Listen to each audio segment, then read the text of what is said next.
ఏం ఆ పైన దిగేశారా పడతాడు వాళ్ళు బాగా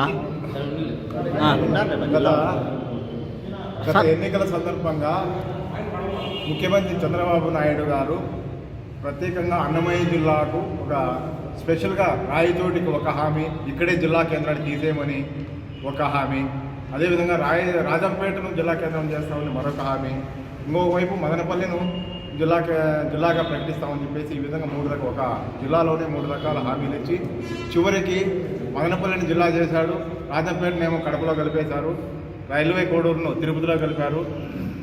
అయితే ఈ అన్నమయ్య జిల్లాను 3 ముక్కలు చేసేసి ఈ విధంగా రాయచోటిని జిల్లా కేంద్రం లేకుండా చేయడం అనేది చాలా ఒక రకంగా అన్యాయం చేయడం అనేది బాగా క్లియర్గా కనిపిస్తుంది. ఎందుకంటే దీన్ని జిల్లా కేంద్రంగా చేసి 3 సంవత్సరాలు కొనసాగించిన తర్వాత ఇక్కడున్న ప్రజలు చాలామంది ఇది జిల్లా కేంద్రమని నమ్మి, ప్రభుత్వాన్ని నమ్మి చాలామంది చిన్న చిన్న పెట్టుబడులు పెట్టుకున్నారు, ఫ్లాట్లు కొనుక్కున్నారు, అపార్ట్మెంట్ కట్టుకున్నారు.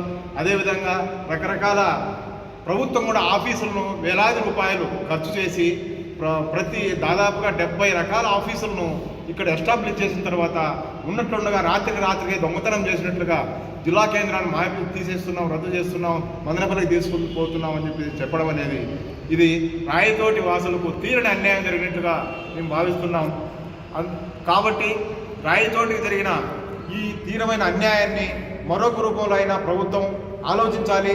దీన్ని అభివృద్ధి చేయాలంటే ఖచ్చితంగా రాయచోటి కేంద్రంగానైనా సరే, ఇప్పుడు మదనపల్లి జిల్లా ఎట్లా మీరు ఇచ్చేసినారు దానికైతే వదిలేయండి, రాజంపేటను అక్కడ కడపలో కలిపేసిన వదిలేయండి, రాయచోటి పరిస్థితి ఏంది? ఇట్లా అన్నమయ్య జిల్లాను 3 ముక్కలుగా చేసి ఇట్లా చేయడం అనేది అన్యాయంగా భావిస్తున్నాం. న్యాయం జరగాలంటే ఏం చేయాలని మేము ఇక్కడ రాయచోటి ప్రజలందరూ కూడా ఒక ఆలోచన చేస్తున్నారు. ఆ ఆలోచన ఏంటంటే రాయచోటి కేంద్రంగా దాదాపు 14 మండలాలు కేవలం 30 కిలోమీటర్ల దూరంలోనే ఉంటున్నాయి.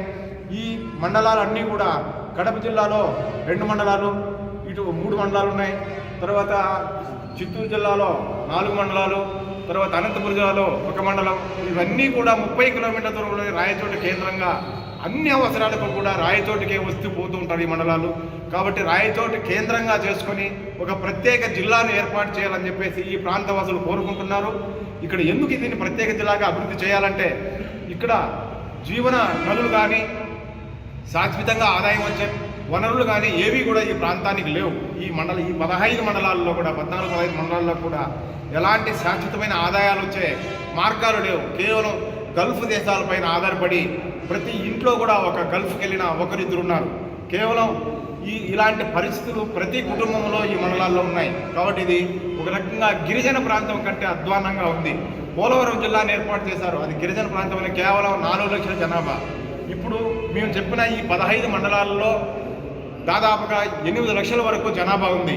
దీన్ని ప్రత్యేక జిల్లాగా చేసి డెవలప్ చేస్తే ఇక్కడ ఈ వెనుకబాటుతనాన్ని కొంతవరకైనా మేము అధిగమించి ప్రజల జీవన పరిస్థితులు మెరుగుపడతాయని చెప్పేసి ఇక్కడ ప్రజలందరూ భావిస్తున్నారు. కాబట్టి రాయచోటిని కేంద్రంగా చుట్టూ ఉన్న ఇక్కడ సుండుపల్లి, వీరపల్లి, చక్రాపేట, ఇటువైపు అనంతపురం జిల్లాలో ఉండే నంబురుపుల్కుంట, తర్వాత చిత్తూరు జిల్లాలో ఉండే పెద్దమన్యం, గుర్రంకొండ, కేవీపల్లి, కలకడ, ఈ రకంగా ఈ మండలాలన్నీ కూడా చేర్చితే 14 మండలాలు అవుతున్నాయి. ఈ 14 మండలాలన్నీ కూడా ఆర్థికంగా, సామాజికంగా ఒకే రకమైన పరిస్థితులు ఉన్నాయి. కాబట్టి రాయచోటి జిల్లా కేంద్రంగా చేసి ఈ ప్రాంతాన్ని అంతటినీ కూడా అభివృద్ధి చేయాలని చెప్పేసి మేము కోరుకుంటున్నాం.